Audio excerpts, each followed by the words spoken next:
God is present, and let's today study about the fourth day that we find in the book of Genesis that was brought to us by Moses and that we find in the Tanakh. So let's go direct into reading this passage, which is the fourth day, the duality, and that we find in the first chapter of the book of Genesis, verses 14 to 20.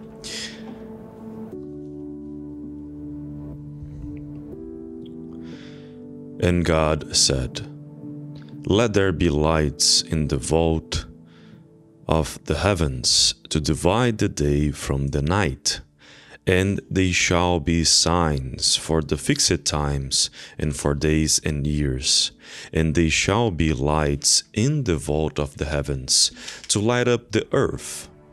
And so it was. And God made the two great lights, the great light for the dominion of day, and the small light for the dominion of night, and the stars. And God placed them in the vault of the heavens to light up the earth and to have dominion over day and night, and to divide the light from the darkness.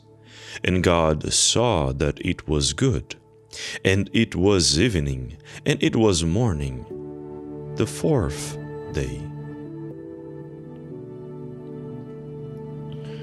Well, this passage sometimes has been taken by critics as being a false account of the creation of the celestial body, the sun, and Earth's satellite, the moon. The reason is that it gives us a narration that they were both created after Earth, which is outstandingly wrong, according to scientific theories and discoveries. And I would 100% agree here with it if we take the text literally and interpret the separation of time in days as the one we live in. The account of God's creation is not only to be taken from a literary perspective. We need to understand its symbols through a universal perspective. That means trying to comprehend its spirit, essence, its truth that comes through investigation, hence science, added with the generated practicality of the divine love. So let's try to extract here those 3 points so we can better understand this passage. About day and night. Let's try to extract the spirit of the writing, which is the essence of the message we are analyzing. To understand it, first we have to ask ourselves, what is its root? Not in an etymological way, but an ecumenical one. Does it talk specifically about the sun? More or less. Is it focused on the moon then? It could. What does the passage say? Does it talk about day and night for the first time? No. Where is it brought for the first time? Would that have a connection with another passage that we know? Well, let's look at the full source that we are studying, that is the book of Genesis. So we go back here and we see right in the first chapter, verses 1 to 5. When God began to create heaven and earth, and the earth then was weltered in waste, and darkness over the deep, and God's breath hovering over the waters, God said, "Let there be light." And there was light, and God saw the light, that it was good, and God divided the light from the darkness. And God called the light day, and the darkness he called night. And it was evening, and it was morning, first day. So here we already have a few answers from some of our questions. First, light was already present before and thus separated from darkness. So this happened in 2 different days, between quotes, and at the same time, which is pretty odd for our perception of time and mind-boggling, right? And it shows that time for God runs differently. Second, day and night were already established. So the fourth day is more like a mode of definition of its role from Earth's point of view, from the roles of sun and the moon. Third, the tale of God's creation is present in Genesis has to be read with a mindset that everything is being defined by the first time instead of thinking that it was already set. For the fourth day, we are observing a continuation of the first day, showing that the sun and the moon will rule over our comprehension of what day and night mean. So it is as we said, when we think on this 7 days as being our normal 7 days, we are making a mistake, because here we see that days are being established in a very different perspective of time. Everything that is happening here, it is separated into these 7 days for a better understanding of how creation went. It's actually happening all at the same time. So when we read this text, we have to keep that in mind, that the time that God is using to create everything, the universe, is very different from what we understand about time at this present moment. It is a quest for us to investigate better. We already have different perspectives of time that influences us, especially with the theory of general relativity of Albert Einstein.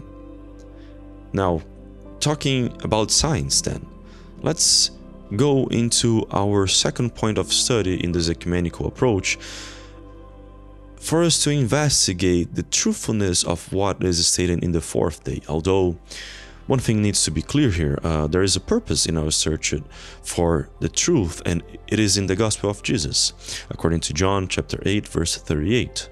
Know the truth of God, and the truth of God will set you free. So we are looking here for a truth that will set us free from what is holding us spiritually, so we can later on use in a practical way through the divine love, as we said in the beginning.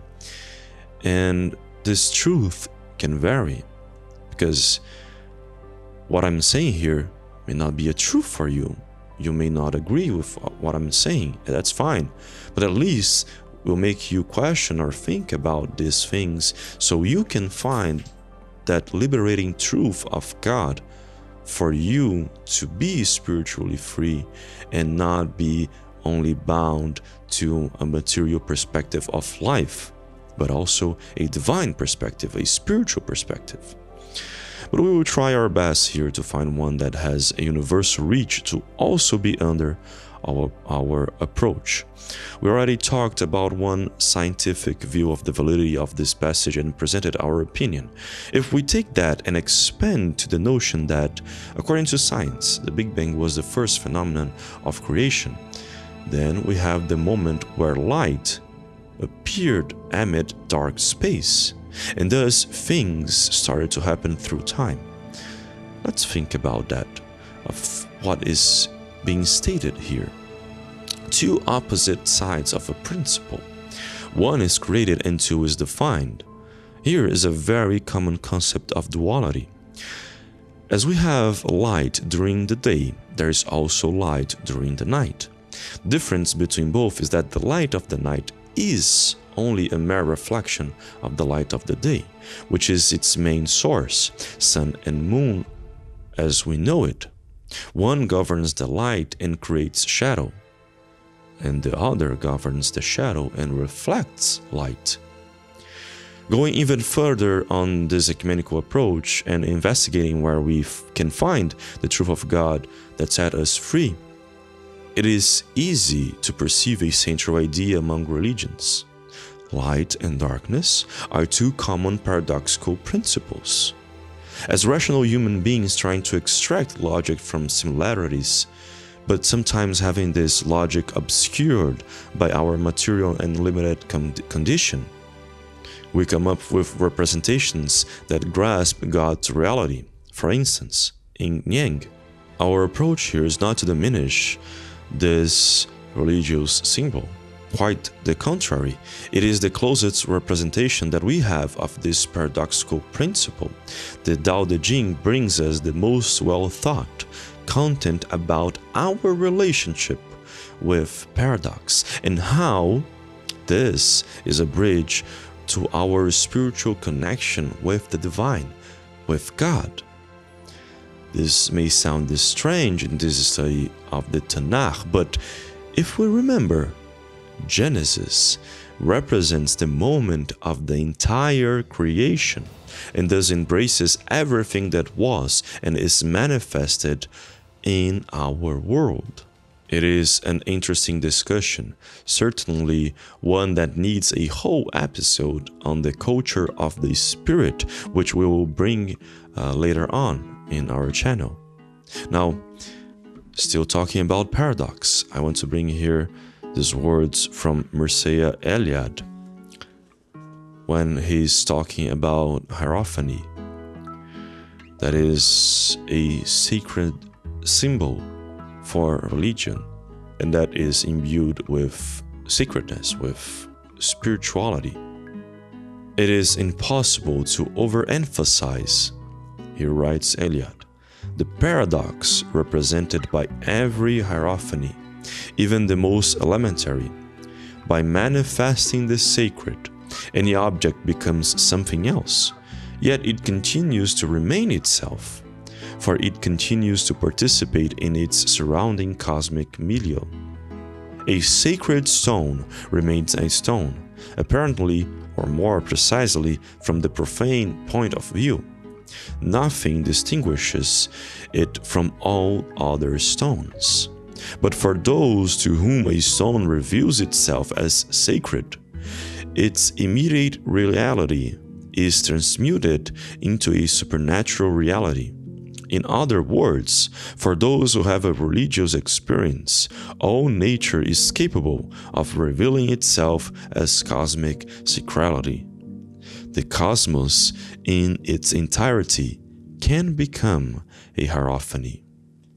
So, if we notice here, hierophanies have a paradoxical principle, and everything that is then stated as sacred or even profane will end up being a paradox, because nothing is ultimately only that definition. And as we reflect on God's creation, the idea of dual aspects of one core starts here and is applied to everything after. Here in Genesis, of course, our mindset and perception of the world start to be restrained as well, although we are always getting back to one. That is a divine law. One is inherently two, and two is inevitably one. As for the light, what would that be? We could define it as that which guides us. As living beings, it would apply to emotion and reason. Some are guided by their emotions and others are guided by their reason, but both can survive separately. Their only solution is to work together in a balanced way. Light, emotion, and reason will guide us through day and night. Now we get to our last point on this ecumenical approach, divine love and how it can help us practice what we learn. Well, I want to bring here this quote from Brother Paiva Netto, where he states that science, brain, mind, enlightened by love, religion, fraternal heart, elevates human beings to conquer truth. And with that quote in our minds, the work that we have here is not on the perception of its existence, but on its acceptance. The acceptance of this paradoxical principle in our lives. It's the norm of our lives, to be in duality.